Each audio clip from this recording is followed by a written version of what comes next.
Welcome to the How of Business with your host, Henry Lopez, the podcast that helps you start, run, and grow your small business. And now, here is your host.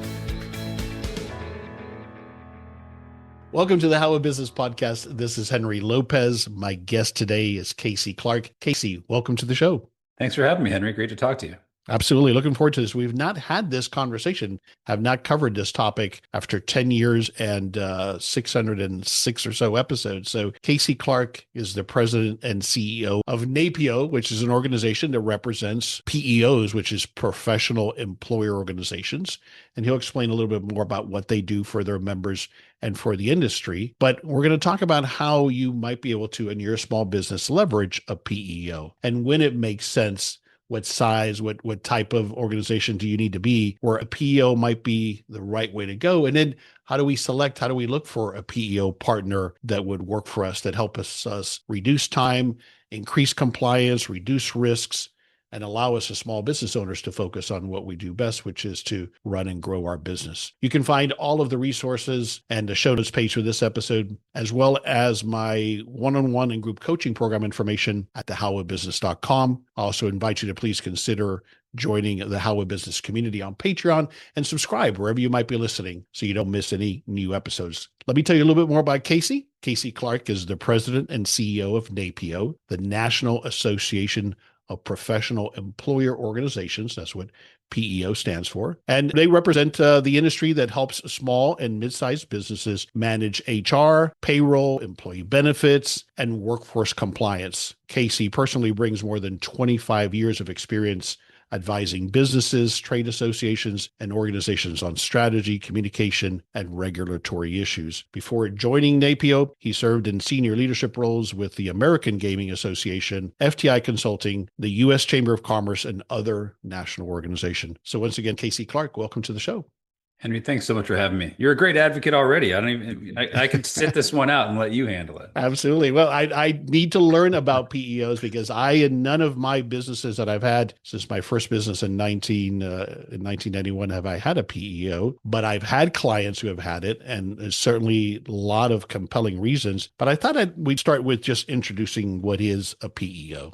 Yeah, and that's a great way to start. I mean, the PEO, and candidly, before I came here, I was using a PEO and didn't even know it. And so when it works well, employees don't even notice the difference other than the fact that they're well served from an HR and benefits perspective. So what a PEO does is really enable a small business or a small business owner to really focus on why they got into business in the first place. You know, unless you're starting a PEO, you're unlikely to be starting a business to focus on HR, benefits, regulatory compliance, all the things that really bog down entrepreneurs. And so what a PEO's role fundamentally does is take all of that back end system and burden away from a new business owner or someone who started another business to really help them focus on the things that got them into that business in the first place. So we handle things like benefits administration, processing payroll, enabling tax remittance to the IRS for payroll taxes, compliance with the really robust and difficult patchwork quilt of regulatory issues across the country. And we'll get into a little bit more of that, I think, a little bit later, because when you think about particularly, someone who lives in an area where I live in Virginia, but work in DC sometimes, and we have employees who live in Maryland and all across the region. When you start a business, you may not think about the fact that you have compliance related obligations everywhere your employees are. And a fundamental role in a PEO can play is making sure that you're in compliance all across the board. So we're excited about the role we play in partnership with small businesses to help take that burden off of their plate so they can focus on what it is they do best. So it's really a way of outsourcing that function, much like has become so common with outsourcing my bookkeeping or having a fractional CMO, outsourced CMO, or an outsourced digital marketing agency. I'm outsourcing that function of my business to the PEO partner, correct? Yeah, the business model is a little bit different than a pure outsourcing play. It's more of a partnership. So we become really ingrained in the kind of co-employment of your business without taking any of the oversight that you might have as a business owner over business decisions, who to hire, who to fire, what that looks like. We just take on additional risk, take risk off of your plate by eliminating some of those frustrations and concerns. Right. Partner is the right term. They're still, if I bring on a PEO partner, they're still my employees. Is that correct? Absolutely. Yeah. Yes. And so let's walk through, maybe we walk through an employee life cycle at a high level. When it comes to recruiting and attracting new employees, how might a PEO help with that start of the process? Well, we've got a lot of research, and I hope that the people watching this today will spend some time looking at napeo.org because there's a lot of good detail in there about the significant benefits that small businesses enjoy when they work with the PEO. We know the complexities, and your listeners know the complexities and the risks of starting a business, right? Almost half of them go out of business in the first 5 years. But we know that, with a PEO, you're 50% less likely to go out of business. We know that you retain your employees 12% longer. We know that your growth potential is exponentially higher. And so we bring a lot of value to the equation that is in these areas that really is costly for a business owner in terms of recruiting and retaining talent or even the back end systems that you might be trying to outsource entirely but can't let go of. I think there's a lot of opportunity in partnership with the PEO to drive huge value for small businesses. Okay, I get it. So then as it relates to recruiting and hiring, what are some of the examples there where a P&O can enhance that process or make it better?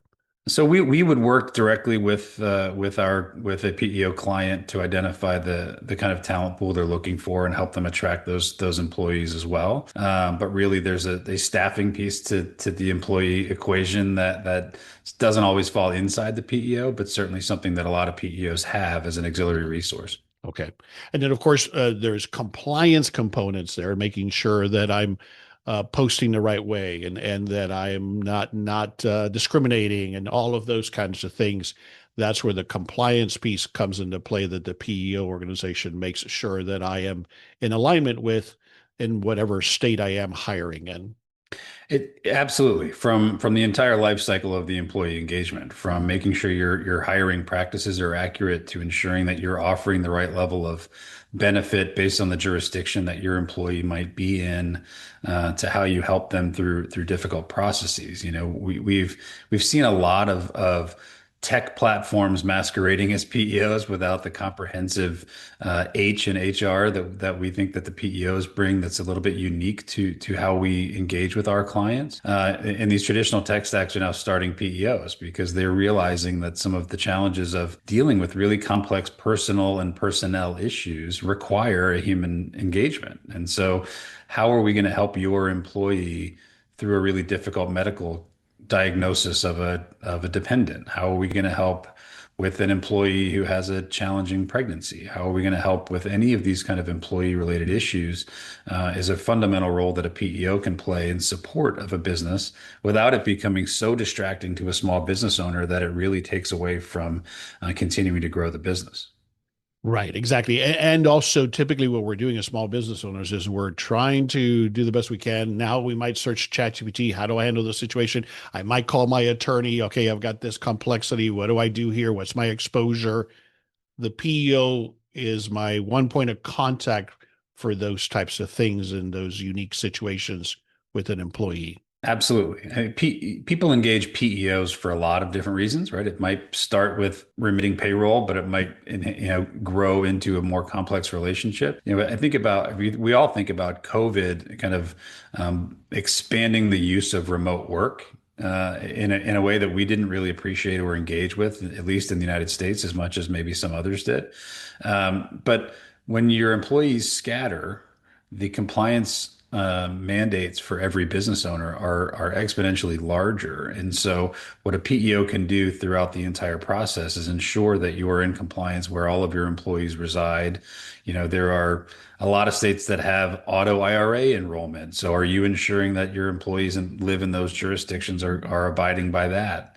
What does it look like for paid family medical leave laws that are evolving all the time? And so when you have a partnership with a PEO, you can rest assured that all those things are covered. So I think there's a lot of risk mitigation that comes with engaging with a PEO, but also opportunity to unlock significant growth too. That seems like certainly the most obvious benefit there. But then, of course, there's the transactional side of it, like running payroll, right? So Yes. what might that look like? Let's say I'm a size business where I've got somebody on staff that's doing bookkeeping and payroll and the financials. How does then that work when I bring in a PEO to run payroll? What might that look like? I'll give you a terrible answer for a podcast or an interview, which is that it depends. Right. It depends on how big your business is, what your complex needs are. What does your in-house team look like? Do you have capabilities that you want to retain internally, or do you want to outsource that function entirely to the PEO? So there's a lot of different kinds of PEOs out there. There are large national ones, there are regional ones, there are sector-specific PEOs that help businesses who are, in a specific area. And so I think when the listeners here are looking at PEOs, it's not a one size fits all, but there's something for everybody. So encourage people to do their research on what the right fit is. But if Because you're I could looking at partner with the PEO that just gives me compliance support, for example, but I continue to do payroll in-house, correct? you could do that. I think where people realize the full benefit of engaging with the PEO is when they start to package all of those offerings together and start to realize significant benefits of having all that in one place. Mm-hmm. And it begins to answer the question that I was going to get to, which is at what size or complexity does it start to typically make sense? But I got to think this is one of the components. If I now not just have payroll, but I have benefits that are part of that have to be managed and Yeah. other complex components to those benefits, not just medical, but complex time off or 401ks and Yes. all of those kind of programs, that is when it starts to get really hard to handle internally, right? I think those are the things that end up really bogging down a business owner, right? When if you get into offering a particular IT service, or you're into making a particular product, or you've opened a restaurant or a garage, then and you've got a lot of people to manage and a lot of customers, then how are you able to focus on why you got into that business in the first place? And you need to offer 401k or retirement benefits. You need to offer paid leave. You need to offer benefits and payroll services so that you're not wondering if payroll is going to be remitted that week. And you also have to make sure that the payroll taxes are being sent to the IRS. And so we play a fundamental role in ensuring that businesses are compliant with the federal and state and local governments that they play in, but also are servicing their employees really well. So there isn't a great answer as to what the right size business is. The average size of a PEO client is somewhere around 20, maybe a little bit more. But 20 what? I'm sorry, 20 employees? About 20 full-time employees is about the average. But what that means is there's a lot of companies with 1 to 10, and there are also companies above 100. And so there used to be this sweet spot between 10 and 100 where you saw most of the PEO clients. But as the industry matures and as people get to understand what we offer more often, or more people are understanding the totality of what a PEO can bring to their business and take off their plate, we're seeing a lot of adoption in the 1 to 10 employee space, because they just are getting their business off the ground and don't have time to think about that or engage in these things.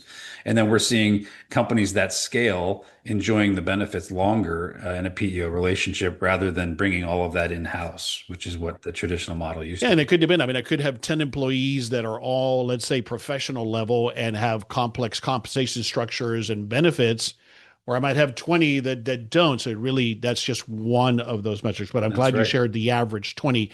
Since we're on that topic, what else? Is there an average revenue size? What else makes up for that typical client or business, rather, that it seems like a PEO is the right fit for? I think it's more headcount than it is revenue. It is, okay, because that's where the complexity with HR obviously is the number of employees. Yeah, that's right. And a diverse set of employees across multiple geographies, or even in one geography, right? You've got different people who require different things. And so that's true of every business, and a PEO can help scale up or scale down based on the particular needs of that business. Yeah, New York comes to mind. I have a business in New York, and of course, you could be in the city of New York in very different regulations than if you're in Albany. So even though you're in the same state, which has its own issues and challenges. That's very true.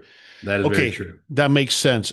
All right, as we kind of continue with the employee life cycle, a PEO can also help with some of the things that are really complicated and that I have no expertise in, which is like handling unemployment claims or making sure, again, from a compliance perspective, that I terminate the right way so I don't get into trouble there. So that's another area, of course, at the end of the life cycle where a PEO comes into play. That's right. It can be everything from comprehensive HR services like you're talking about with helping employee onboarding or offboarding, and or helping you ensure that when you are doing either of those things that you're in compliance with the market that you're hiring or firing in. So there's a lot of things that a PEO can do to offset the risk that comes with those things or the risk that comes with doing those things poorly. As a manager of people, and we've all probably done both of those. We've probably all handled them well and handled them not well. It's all a learning process. But had we had the expertise of a PEO, could do it a little bit better.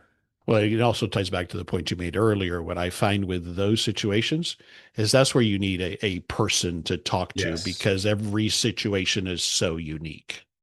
Yeah, look, I think we all are benefiting from more technological applications that are helping to streamline some of our data mining, but it doesn't replace the need for people to be involved in personal issues. And so when you're dealing with complex issues that impact people directly and impact people's lives, and particularly when you're a small business owner, that's critically important to you, right? How are my employees going to be treated, and how can we ensure that we're not losing something that I would handle for them? As you know, like if you're handling your business in New York, Henry, and you've got 10 people, you know that you have a standard in how you want to engage with them, and you can be sure that a PEO partner is going to be able to live up to that same standard rather than, outsourcing it to a platform and hope that they get the right answer from a chatbot, which is never the right way to go.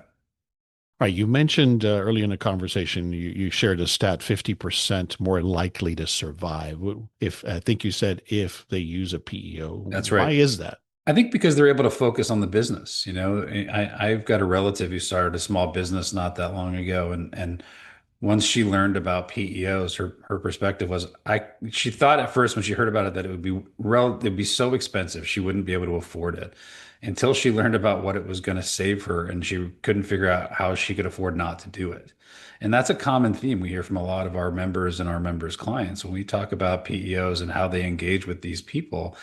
The value proposition isn't just dollar savings, it's actually return on investment of what am I getting for the money I'm putting into my business, and how can I free up a commodity that we're all short on, which is time, to be able to do the things I really wanted to do. So I don't know what your business is in New York, but you had a real passion and a reason to start that business. And so when you get down to building a business and you've got to do a lot of spend your time in the back office doing back end things rather than enabling the kind of growth that you're capable of, that can be distracting to a small business owner. So PEO is a great solution provider to that issue.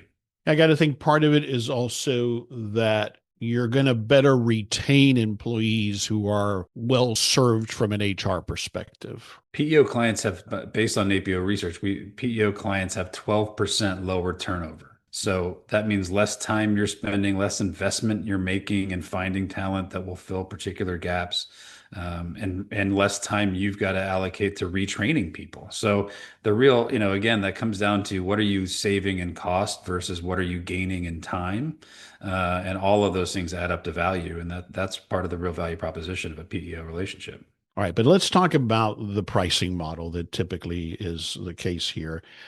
So how is this? How do I usually pay for this as a small business owner? It really depends because it depends on how complex the needs are, how many employees we're All talking right, well, what does about. a typical model look like? So let's say I am a business that has 15 employees and I'm looking to outsource all of it, the payroll, the benefits management. I'm not looking for a number. I'm looking for Yeah, a what is the process. structure? How is it priced? Is it depending on number of employees or how is it typically based?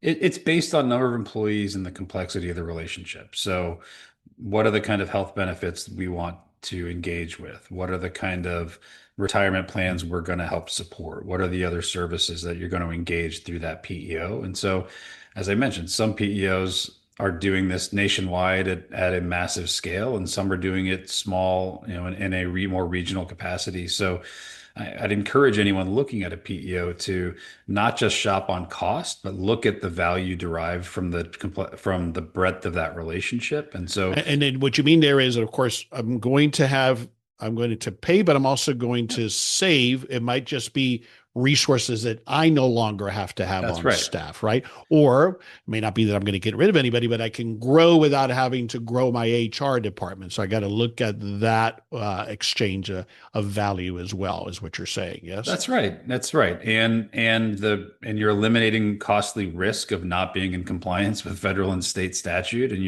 the challenges that come with having payroll issues, the challenges that come with, having the wrong benefit administrator. So I think the opportunity return on investment is significant and sometimes hard to quantify in the abstract, but certainly each PEO would be able to detail that for every company that's looking to engage with them. And usually the PEO partners, the way that they offer this is in a way, maybe not a la carte, it's not the right term, but in packages, depending on what services I want or don't want. Is that correct? Yeah, the real value comes when you're bundling it. So when you're getting comprehensive services through a PEO, but every PEO will be able to offer things a little bit differently for each of their clients. So I encourage you to talk to more than one so you can see what's really going to work best for you. All right. So let's go on that point. How do you suggest to a small business owner that they go about finding the right PEO partner for them? So the easiest way is to go to napeo.org/find a PEO, and it can list PEOs that service businesses in your market, and then you can search for specific sectors and other things that you might need to help narrow the window down of available PEO partners. And then you'll be able to make some quick phone calls to folks and they'd love to work with you, I'm sure. So Not the every whole resource is there. PEO serves every state. Is it as a state registration type of thing, or how is it that works? Yeah, there's a lot of state registrations for PEOs, but there's also a lot of nationwide PEOs. And so what I find is that a lot of PEOs, even the regional ones, or even ones that were regional before COVID, had clients with employees that scattered. And so most of the PEOs that I'm aware of and work with every day are servicing clients across the country and employees of clients across the country. So there's a different breadth of service from, say, a AP Total Source or a Paychex or an Insperity or a JustWorks. These are doing that at scale to smaller regional players like Syndio in Wichita, Kansas, and so there's a lot of different options for people based on what they're looking for. All right. So obviously the location and the geography that's covered or that I need. What else? And services And then, of provided. course, what I'm looking for. But what else do you recommend that people look for? I think you're looking for the right fit. So how do like you would any service provider, you want to make sure that your partner is going to be the right one for your business. And these are folks who are going to interact with your employees in really meaningful times in your employees' time with your business. And so I think it's about finding the right partner for you in this time for your business and looking for someone who's going to help you scale the way you want to. When you see small businesses that are doing it right, quote unquote, in other words, leveraging that PEO partnership, what are some of the things that maybe we haven't talked about that looks like? What does that look like? For example, and it seems like you might be hinting at that typically it works best if you leverage that partner for not just one piece of it, but for a Yeah. package of those HR responsibilities. Maybe I misunderstood that. But anyway, what I'm asking is, what does it look like when it works well, typically? It looks like you have a comprehensive HR solutions partner. And so that means helping you with everything from onboarding employees to processing payroll to paying your taxes to administering 401k or other retirement programs to other benefits programs that help people ensure that your employees are well taken care of and the business is primed for growth. So that's exactly the kind of fundamental opportunity that exists when companies engage with a PEO, and those that are doing it well are using their partners in a comprehensive way like that. Yeah, so great. Thanks for clarifying. I guess the other point you had mentioned earlier that I would look for is these are people I'm going to, or my staff members are going to be in contact with. So I want to look at how am I going to get that support? Who are these people that are going to support me, right? How responsive are That's they? right. I would want to, as you said, I would want to probably talk to a reference or two. Is that typical and Absolutely. common? Yeah. Okay. Yeah, absolutely. And I think that every one of them would give you a great opportunity to see how they work in practice and to really feel what that'll feel like for your business when you engage with them. So, this is it's not one size fits all, but there is something for everybody, and the opportunity that exists for kicking a lot of tires to find the right partner for you is certainly there. So, people could pick up or adopt a PEO could adopt a new client tomorrow, or it could take several weeks of a cycle to get people comfortable with onboarding a process for figuring out what it is that's right for you, and scaling the offering to meet your business where you are. On the flip side of what works well, what are you seeing that we haven't talked about before that are some common either mistakes or misunderstandings or misconceptions about PEOs from a small business owner's perspective? The biggest misperception that we hear about is that there is some fear that they're going to cede control over a business decision or a hiring or firing decision, or that there's going to be some loss of control over their business rather than the partnership that they're engaging with the PEO. So the biggest misperception is that they're not going to be in control of their business anymore. So that's not really it. And so I think when it goes poorly, and we talked a little bit about this, it's not unlike any other service where people often look for the cheapest option, right? Like how they shop based on price. But realistically, you might have built a really strong relationship with a service provider, and the value of that and them understanding your business and being immersed in it is not is not something you can put a number to, but really has immense value for you and your employees. So I think it's about making sure you're finding the right partner and that it's working for you and that you're getting the right kind of attention and service. And that's true not just for PEOs, but any vendor you might engage with as a Right. business. All right, clarification back to, Yeah. the typical client, that 20 employee or so, Mhm. and also to the point of the goal here is me as the owner taking this off of my plate so that me and my operations team can focus on our That's right. business. Yeah. Do you find though that typically that those organizations nonetheless have like an HR manager, director, whatever we might call them, that manages that relationship with the PEO? Is that still what that typically looks like in a lot of Some do, cases? and some do, and some don't. Some totally outsource the entire process to In their other words, it could PEO. be that your HR contact to my employees is Susie at the PEO, or it could Absolutely. be that it's Jack internally. And then, Yes. yeah, so it just depends. I'll give you a real example of what we do at NAPEO. So, we have one person here who manages our PEO relationship, but if we have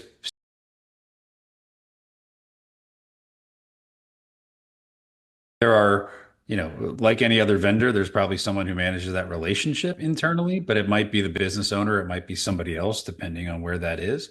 But where I think you see tremendous value is not having to spend much of your time thinking about, are we doing this right? Or what are we missing? Or what are the complexities that might fall through the cracks if we don't have someone with a full-time eye on these sorts of things?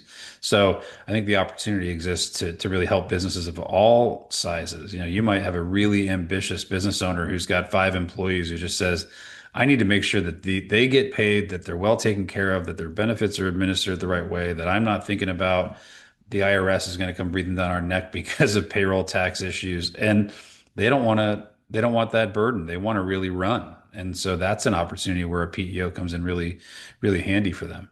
All right, so tell me a little bit more. What is the mission briefly of NAPEO? So NAPEO is a national trade association which represents the interests of the PEO industry writ large. So that means we specific questions about our benefits or other things, we go right to our PEO. So there are businesses that service the PEO industry. So anybody from benefits providers to 401k providers and others. And we represent those interests in kind of helping advance and protect the PEO model to ensure that we can continue to accelerate growth for small businesses across the country. So that means we do a lot of advocacy in state capitals and in Washington to ensure that the PEO model can continue to grow and thrive and service businesses of all levels. It means that we do a lot in talking about what a PEO can do for small businesses so that we can help accelerate sector and industry growth for the PEOs while also enabling continued expansion of small business opportunity. Why is it, just high level, generally speaking, Mhm. why is it that different government agencies, state level, federal level, What is it that they might have as an issue potentially with PEOs? What is the problem perhaps sometimes from their perspective? What's interesting, Henry, that I've found is that most people don't have a problem, they just have a misperception. And so oftentimes, would be helping regulators who think they're helping are oftentimes creating obstacles to our ability to best serve the small businesses and markets across the country. And so we find ourselves re-educating policymakers and regulators a lot. We find ourselves having to get in the way of bad policy that would have an adverse effect on the small business market so that we can continue to provide the benefits that enable the growth that we've talked a lot about. So it's not about them having an issue with our model. It's about them not really understanding Misunderstanding how it, we yeah. how we help our clients. Okay, there was one question I want to come back to. There was a bit more detail that I forgot because I thought that one of the PEO benefits potentially could be as well is perhaps better leveraged access to healthcare benefits. That do I Sure. misunderstand that, or is there some opportunity there? No, not at all. I mean, I think one of the ways that small businesses benefit from their PEO relationship is that we can offer Fortune 500 level benefits to small employers who would never have access to that. How And we does do that that work? we do that by bundling many small businesses together under one PEO relationship and then being able to go get benefits at scale. And so then we are able to pass that savings off on to offer our clients. Well, that's huge. It could be potentially Absolutely. huge, especially again, if I go back with the example, I had a client I had worked with who were talking about highly compensated Mhm. engineers, Mhm. small firm, but the staffing is, has the compensation pack and they expect those types of benefits, right? Right. But for that small engineering firm to pay that can be cost prohibitive. Absolutely. And it's one of the attractive options for engaging with a PEO. So not only are you ensuring all the other things that we've talked a lot about, you're also expanding access to better and more comprehensive benefits, often at a much lower cost. All right. If I am listening and I'm thinking, I need to start thinking about or considering or exploring a PEO. I think you mentioned a starting point at the website / find a PEO, but tell us where to go. And the website is full of resources. How do I leverage an APO to learn about what a PEO is and how to find potentially PEOs to talk to? There's great content on our website. I'm not just saying that because it's self-serving. There really is tremendous content that explains the relationship that a small business will have with their PEO partner and the benefits that they'll get from it, as well as pointing you exactly how to find one that will fit your business specifically. So you can learn about the model, you can learn about the benefits, and you can find one that will fit your needs all in one place. And what was that link again, Casey, for the find a PEO? So it's napeo.org, napeo.org/find a PEO.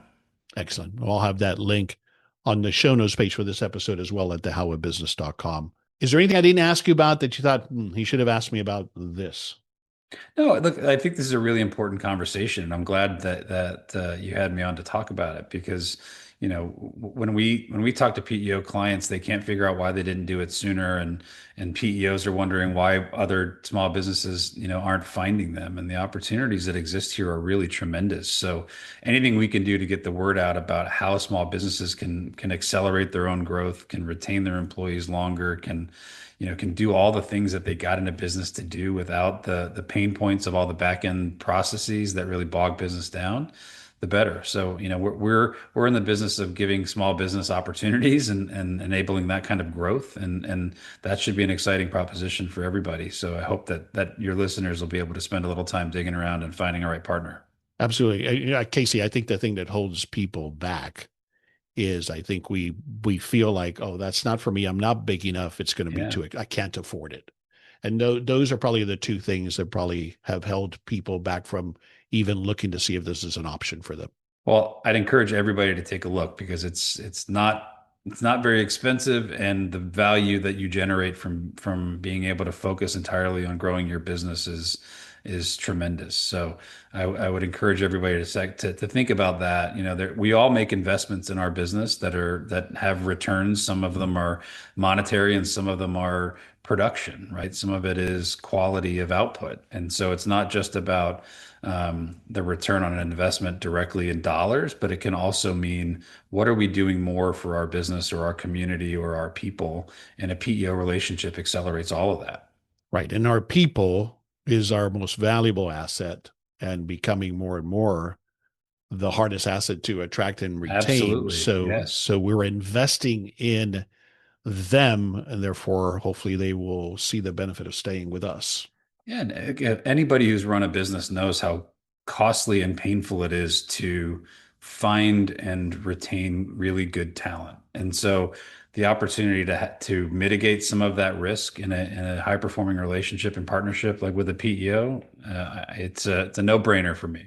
Casey, I'm always looking for a book recommendation. Is there a book that comes to mind that you would recommend? Well, listen, I think it's interesting that when you become a leader, people send you a lot of leadership books, and so I've been blessed to get a lot of good reading material in my tenure here at NAPEO. But the one that really stands out for me is a book called The Captain Class by Sam Walker. He tells an interesting story about how to build high performing teams by evaluating the success of sports teams throughout time and across the globe, and finding the commonalities between them and what made them so successful. So highly encourage people to check out The Captain Class. Yeah, thanks for that recommendation. Had not read about it, hadn't even heard about it, but it sounds like the type of book I would enjoy reading. So thanks for that. Yeah, you bet. All right, we'll wrap it up.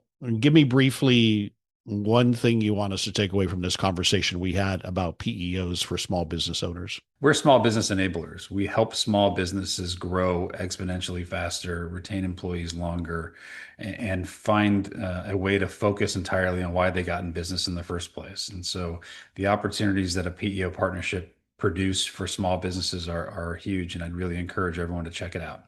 And tell us again where to go to learn more. Go to napeo.org to look for everything you need to know about PEOs and learn where you might find a PEO to be a good partner for you in your market. Excellent. Great conversation, Casey. Thanks for sharing your knowledge. Thanks for all the work that you guys do at NAPEO. I think a big takeaway for me is I think most of us assume that this is for much larger organizations. And so I think that we need to explore it and consider it a lot earlier than I would have prior. So that's a key takeaway for me. But thanks for taking the time to be with me today. Thank you, Henry. It's great to talk to you. This is Henry Lopez, and thanks for joining us for this episode of The How of Business. My guest again today, Casey Clark. I release episodes every Monday morning. You can find the show anywhere you listen to podcasts, including the How of Business YouTube channel and my website, thehowofbusiness.com. Thanks for listening. Thank you for listening to The How of Business. For more information about our coaching programs, online courses, show notes pages, links, and other resources, please visit thehowofbusiness.com.